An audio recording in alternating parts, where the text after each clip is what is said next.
datang di Teman Ngopi. Ngopeni pikiran. Yeay. Oh langsung seruput, enggak? Biar cari aman. Sayang lah, mumpung masih hangat gitu loh.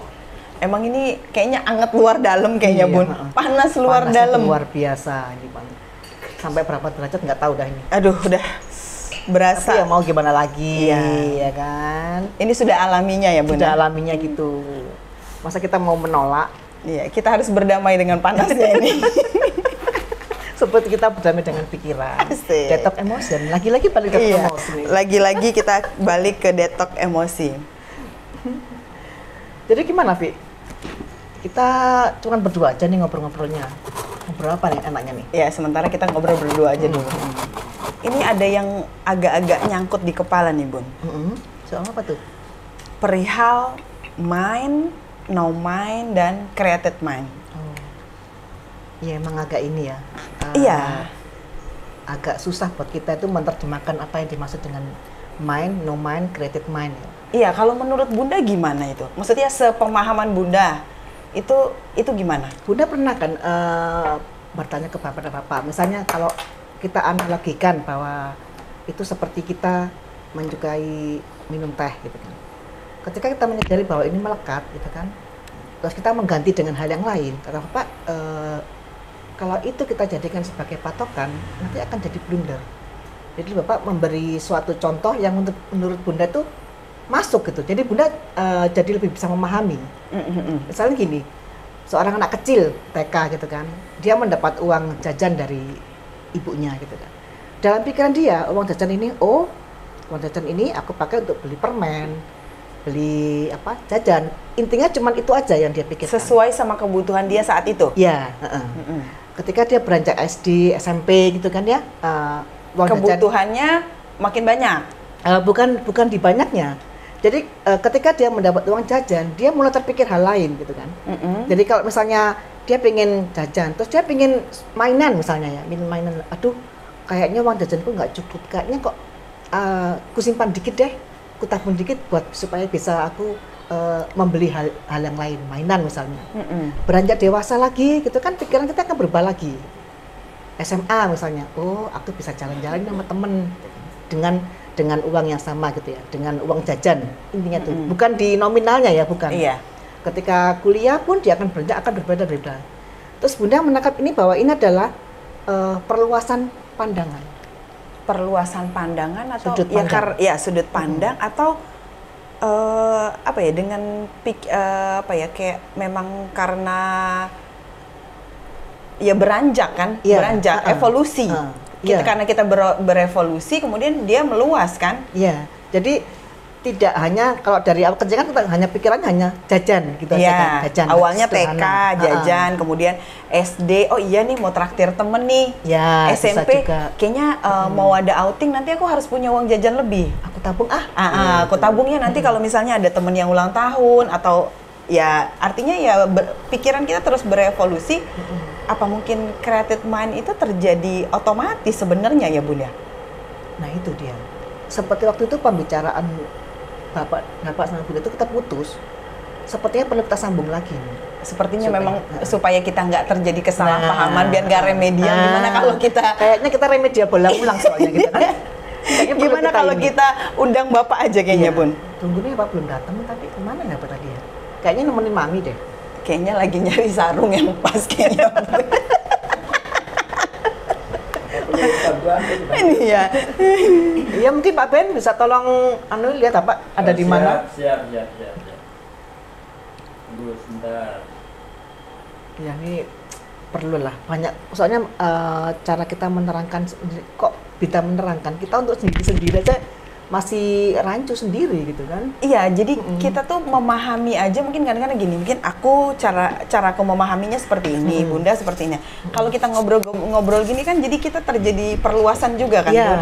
Oh iya, kalau menurut kamu gimana Vi? Kalau menurut Bunda gimana? Aku tanya ke Bunda juga. Jadi kita ya di sini kan juga, oh iya ternyata otomatis ya pandangan kita pun mulai meluas. Meluas. Jadi aku gini, oh ini ternyata nggak tepat ya.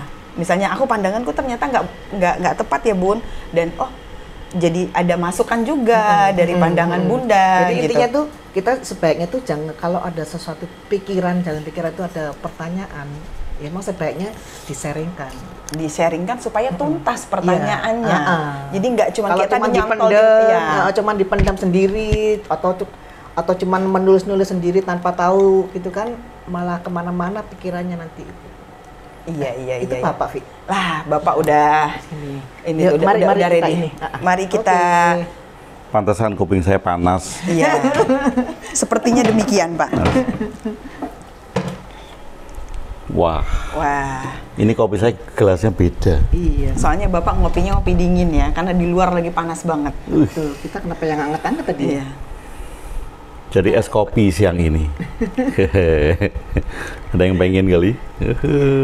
Ini kemarin kopinya Dari Haida. Iya, dari Haida ya, Haida. salah satu teman kita ya, kirim kopi buat temen ngopi. Gitu. Jadi Terima kasih Mbak Haida supportnya. Oh ya, di sini kita mau berterima kasih juga sama teman-teman yang udah nonton, yang udah subscribe. Nggak kerasa ya perjalanan kita ya Pak ya? udah sebulan lebih ya? 2 bulan Oh, ya? lebih ya, Oh iya, 2 bulan ya? 2 bulan sih Pak. Udah 2 bulan. 2 bulan dengan setiap hari video ya? Iya. Kita lanjut ya Pak. Ini tadi Ya. saya sama Bunda kan lagi lagi mendiskusikan tentang mind, no mind, dan creative mind. Kayaknya antara saya sama Bunda itu aja masih belum masih rancu, belum pas gitu Pak dapatnya itu. Nah, apakah maksudnya gini, apakah creative mind itu kalau tadi dengan penjelasannya Bunda, apakah itu terjadi otomatis? Karena tadi Bunda alami sesuai dengan evolusi pikiran kita. Tadi Bunda bilang saat kita TK dikasih jajan segini cukup. Nanti berekspansi SD, kemudian SMP dan berkelanjutan gitu. Atau gimana, Pak? Banyak yang mengira kalau mind, no mind, kemudian creative mind itu proses yang sekali berhenti gitu. Iya. Jadi kadang-kala kan dianggap creative mind itu merupakan ultimate enlightenment, pencerahan puncak itu. Kalau sudah creative mind dianggap wah levelnya sudah tinggi gitu, udah tercerahkan, berada di dimensi 31, lognya 1000 gitu kan. Itu kadang-kala ada yang berpikir seperti itu. Nah tadi kan kemudian ada contoh sekolah tadi, kemudian apakah creative mind itu bisa terjadi alami? Sebetulnya kunci utama untuk melihat itu begini, kalau saya dikasih uang jajan, misalnya kayak tadi ya, SD gitu saya dikasih uang jajan seminggu berapa kira-kira kalau uang SD sekarang itu? Kita anggap aja 50.000 gitu ya Pak? 50.000 ya, oke, 50.000 ya, kelas 6 SD itu 50.000. Kemudian saya masuk ke SMP. Nah ketika saya masuk ke SMP, kalau kebutuhan saya makin banyak dan saya masih menganggap bahwa 50.000 itu adalah absolut benar saya, itu cukup bagi saya. Artinya cukup itu ya uang yang memang aku butuhkan selama-lamanya gitu. Walaupun itu dikasih sama orang tua kan, dikasih orang tua 100.000 karena orang tua ngelihat kebutuhannya makin banyak, mungkin naik angkutan umum dan segala macam gitu. Tapi saya mempertahankan bahwa oh enggak kok, 50.000 bagiku cukup. Jadi ketika saya atau seseorang itu mempertahankan pikiran-pikiran lamanya dan itu dianggap absolut, berarti dia tetap berada di dalam mind. Karena dia menjadi, karena itu absolut kan dianggap sebagai dogma kan. Nah kalau secara alami kita bisa beranjak kepada pikiran-pikiran baru, oh iya SMP banyak ekstrakurikuler misalnya, kemudian naik kendaraan umum, pulangnya makin sore, makanya nggak cukup sekali kan, makan siang, makan sore, apalagi kalau punya pacar kan jajanin, ngajak nonton misalnya, kan otomatis kebutuhannya banyak kan. Nah kalau kemudian seseorang itu melihat bahwa harus ada perkembangan dari yang 50.000 tadi dan menerima orang tuanya 100.000 karena banyak perubahan-perubahan yang terjadi, maka secara alami itu bisa dikatakan creative mind. Ini contoh ya, ini Iya, contoh. iya, Jadi iya, bukan saklek itu kan. Iya, iya. Jadi Contoh dia sederhana ya. benar, dia tidak mempertahankan pikiran lamanya atau idealisme lamanya. Itu kalau secara alami. Iya. Dan kadang kan orang nggak sadar kan dengan perluasan-perluasan kesadaran itu. Tadinya mikir sempit, kemudian mikir luas, kan otomatis pikiran sempit dihancurkan dong. Iya. Nah, orang kalau kemudian mau berpikir luas, tapi dia nggak menghancurkan pikiran sempitnya kan nggak bisa. Orang dia masih genggam pikiran lamanya kok. Itu kalau terjadi alami. Kalau tadi pertanyaannya bisa nggak itu terjadi alami? Bisa dengan kondisi-kondisi seperti itu. Itu terjadi alami dalam konteks bahwa dia tidak menggenggam pikiran lama. Apapun itu. Apapun itu. Misalnya kalau saya SMA, kemudian mau kuliah. Kemudian di kuliah itu saya protes sama dosen. Oh enggak, pelajaran SMA saya itu kan seperti ini. Misalnya kebenaran pelajaran apa ya, biologi misal, yang masih diingat lah, walaupun berbeda kan biologi zaman dulu sampai sekarang itu. Pelajaran biologi lah zaman SMA gitu. Kemudian ketika kuliah mendapatkan pelajaran-pelajaran baru yang lebih advance, Iya. dia protes. Oh enggak kok, Dulu guru SMP saya ngajarinya begini. begini. Mm-mm. Padahal kan mungkin ada yang tidak diajarkan kan di SMA, di SMP. Atau belum ya Atau Pak mungkin ya. memang berkembang gitu ilmunya. Atau mungkin Iya, berkembang kan, iya. ditemukan misalnya ada orang yang dulu belajar fisika, kemudian dulu belum ditemukan bahwa kuak itu adalah partikel terkecil. Dulu masih atom kan. Si atom. Iya. Zaman bom atom itu kan masih atom kan, partikel terkecil itu kan atom. Kemudian dia menganggap bahwa atom partikel terkecil itu absolut kebenaran.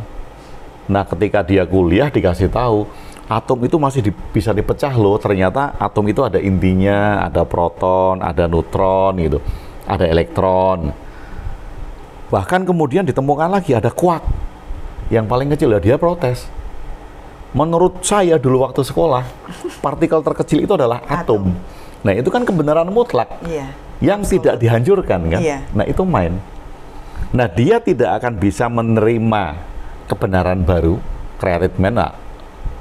Bisa dibahasakan kebenaran baru lah. Dia tidak bisa menerima kebenaran baru kalau dia nggak menghancurkan Main pikiran lama kan. Ya, main lama. Oh, dia masih memegang bahwa atom itu partikel terkecil. Lalu gimana dia mau menerima kalau kuak partikel terkecil kalau ini nggak hancur? Nah, proses hancurnya ini adalah no mind. Oke. Jadi- yang baru tadi namanya creative mind. Creative Pak ya? mind, kesadaran, oke lah, creative mind itu bisa disebut kesadaran baru, Kebenaran baru. kebenaran baru, perluasan cara pandang baru gitu. Jadi kadang-kala kan orang itu susah menerima istilah creative mind karena dia tidak menghancurkan istilah yang lama. gitu. Itu juga kan salah satunya kan, Iya, iya. nggak bisa creative mind dipikirnya itu adalah kreativitas. Iya. Oh enggak, kreativitas kan berbeda dengan creative mind. Jadi kadang-kala misalnya kalau dikasih contoh tadi kan, oh iya kalau itu aku ngalamin. Misalnya, dulu aku memandang bahwa partikel terkecil itu adalah atom. Tapi sekarang setelah ada penemuan partikel terkecil itu kuak, ya saya ngikut.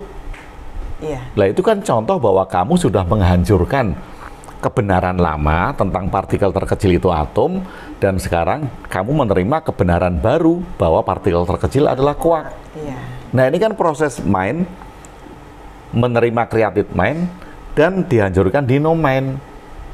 Nah kalau dia tetap memegang ini nggak dihancurin, kan dia sampai sekarang masih ngotot bahwa partikel terkecil adalah atom. Baik.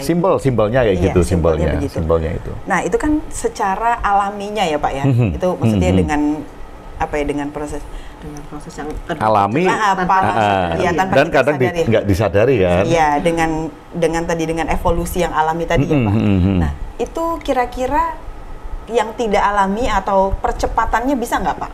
Misalnya dengan sadar dia, kok saya itu Melakukan. terlalu menggenggam pikiran lama ya. Mhm, mhm. Kemudian dia mau mempercepat evolusinya sendiri, itu caranya gimana, Pak? Ya, kalau tadi yang secara alami mungkin orang nggak menyadari kan. Iya. Iya. Makanya kalau kemudian ada yang mengeksklusifkan proses mind no mind creative mind ini menjadi satu proses eksklusif yang hanya bisa dilakukan oleh orang-orang spiritual, itu salah besar. Padahal itu terjadi alami. Terjadi alami, itu terjadi alami. Kita nggak nyadarin aja kan, kita nggak nyadarin. Nah, kalau kemudian kita tidak menunggu proses secara alami, bisa kita lakukan selama kita menyadari bahwa ada sesuatu yang aku genggam kuat sebagai kebenaran absolut. Tapi kan kadang orang nggak nyadarin. Misalnya kalau sekarang orang berpikir bahwa Tuhan itu ada. Misalkan, ini misal aja. Berpikir bahwa Tuhan itu ada. Kemudian kita tanya, mungkin nggak kalau ternyata Tuhan itu nggak ada? Kita lihat jawabannya. Kebanyakan apa? Nggak mungkin. Kan di kitab suci sudah dijelaskan. Di agama sudah dijelaskan kalau Tuhan itu ada. Nggak mungkin dong Tuhan itu nggak ada. Lah, pertanyaannya kan mungkin apa enggak kan? Bukan penunjukan kebenaran baru, bukan kan? Pertanyaan kan mungkin nggak Tuhan itu nggak ada. Nah, kalau dia bicara seperti itu, berarti Tuhan itu sudah jadi dogma. Kebenaran absolut yang selamanya akan tetap ada. Dia tidak mau menerima kebenaran baru, perihal ada atau tidak. Ini belum kebenaran baru. Baru pertanyaannya baru kemungkinan kan? Nah, kalau pertanyaannya mungkin nggak Tuhan itu nggak ada? Kalau dia jawab nggak mungkin dong, kan sudah ada di agama. Berarti dia sedikit pun tidak mau untuk melakukan proses pencarian. Siapa tahu bahwa dogma absolut dia saat ini itu tidak tepat. Jadi masih berkutat di mind, Pak ya? Masih berkutat di mind. Nah, ada orang seperti itu. Tetapi kalau Evi tadi tanya, bisa nggak dilakukan secara percepatan atau sengaja kan? Kalau dia menjawab mungkin nggak Tuhan itu nggak ada? Oh mungkin. Nah, ketika dia menjawab mungkin, berarti dia terbuka kemungkinan tentang kebenaran-kebenaran baru. Kalau ada, ya, kalau ada kebenaran-kebenaran baru, dia sudah terbuka kemungkinan untuk bisa melakukan percepatan, menghancurkan dogma lamanya. Misalnya penelitian ilmiah gitu, misal yang dilakukan sekarang sampai kemanapun juga, dia tidak pernah menemukan bukti bahwa Tuhan ada, misalnya. Nah, bagi orang-orang yang terbuka pikirannya, oh mungkin. Nah, untuk menerima mungkin itu, ini nggak akan bisa kalau dia tidak menghancurkan yang lama. Untuk menerima mungkin saja ya. Untuk menerima mungkin ya Pak. Untuk menerima, bukan menerima kebenaran barunya, bukan. Mungkinnya saja dulu. Ini berat ya. Ini menerima mungkin aja berat. Oh bukan. Ini kan contohnya kayaknya yang berat ini. Ini contohnya langsung tentang Tuhan ini loh. Gimana kalau kita cari contoh yang sehari-hari? Iya, contoh yang sehari-hari gitu. Oke, contoh sehari-hari misalnya kayak saya menganggap bahwa anak saya itu yang terbaik. Iya. Atau menganggap diri kita yang terbaik deh. Oh iya. Ya kan? Supaya teman-teman juga bisa berefleksi kan, karena ada orang yang berada di dalam satu grup itu pun menganggap dirinya yang paling baik. Yang paling paham semuanya. Yang paling paham semuanya. Merendahkan yang lain. Iya. Kalau ada usulan atau ada ide itu selalu menempatkan diri kepada yang paling paham tentang ide itu gitu. Iya. Nah, walaupun orang-orang seperti ini mengatakan bahwa dia sudah bisa menghancurkan, kembali lagi ke dogma Tuhan ya. Iya. Dia sudah bilang menghancurkan dogma Tuhan dan bilang bahwa Tuhan itu tidak ada. Oke, kan karena tadi contoh ya. Iya. Tuhan ada ini merupakan dogma lama. Dia merasa sudah masuk di dalam created mind baru, bahwa Tuhan itu tidak ada. Oke. Merasa dong bahwa oh, proses itu udah aku lakukan kok. Sudah saya lewatin. Levelku sudah beda. Tadinya Tuhan ada, menjadi Tuhan tidak ada. Oh, tadinya mind, Tuhan sebagai mind, Tuhan tidak ada sebagai created mind. Sombong dong. Iya. Ini kan sudah merasa bahwa dia sudah bisa menghancurkan dogma lamanya kan, sombong. Nah, tetapi yang tidak disadari adalah ketika saya menyalahkan orang lain, kalau bisa Tuhan itu nggak ada bagi semua orang. Karena Tuhan itu adalah penjara, misalnya gitu kan. Tuhan itu adalah penjara. Ini sudah menjadi kebenaran absolut. Karena apa? Karena dia berusaha untuk meyakinkan orang lain. Iya. Dan memaksakan pendapatnya juga. Betul, itu kan jadi kebenaran absolut lagi. Iya. Nah, seharusnya yang terjadi adalah apapun yang kita alami sebagai created man itu adalah kemungkinan. Karena akan ada created man baru lagi setelah created man ini masuk dalam nomen, muncul created man baru. Dan itu terus berkembang. Terus Pak, berkembang. ya? Jadi yang harus kita sadari itu adalah kemungkinan. Kalau itu kemungkinan, maka kita tidak bisa meyakinkan siapapun atas apa yang kita yakini. Kalau diminta sharing, oke. Ya itu sharing kan Itu pendapat kita dan kita tidak Iya. harus ke orang lain. Subjektif ya Pak ya? Berlaku subjektif. Misal, kalau tidak ada yang tanya gitu, kemudian saya woro-woro ke semua orang, kamu harus yakin loh bahwa Tuhan itu tidak ada. Ini kebenaran baru misalnya gitu kan. Iya. Kalau saya woro-woro seperti itu, berarti saya meyakini bahwa Tuhan tidak ada itu adalah kebenaran absolut. Nah, saya mengemukakan Tuhan tidak ada karena kan ada pertanyaan. Kalau nggak ada yang tanya ke saya, mana ada saya kemudian woro-woro tentang nggak ada kan? Misalnya di komen, Karena ada yang tanya, menurut Pak Agung WB, Tuhan itu ada atau tidak gitu ya? Iya, dan itu juga dari pertanyaan di Ngasih Roso kan? Iya. Kan itu karena ada pertanyaan. Kalau tidak ada pertanyaan, saya nggak akan ngajak orang. Kenapa? Karena saya menyadari itu adalah kemungkinan-kemungkinan. Ini adalah salah satu etapa kemungkinan. Ada pemikiran bahwa Tuhan secara wujud ya, secara wujud, secara zat itu tidak ada.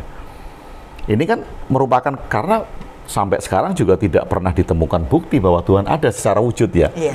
Tapi kalau secara makna kita bisa berkelip apa aja lah. Iya. Itu secara makna filosofis orang bisa bilang Tuhan ada di mana-mana. Saya melihat Tuhan itu makna filosofis. Tapi secara wujud, secara zat sampai sekarang kan tidak pernah ditemukan. Nah, ini kan kemungkinan kan. Nah, kalau itu kemungkinan, maka kita tidak bisa meyakinkan siapapun atas itu. Kalau saya berusaha untuk meyakinkan siapapun atas itu, saya memprovokasi orang untuk meyakini sesuatu hal yang baru, di mana hal itu saya yakini.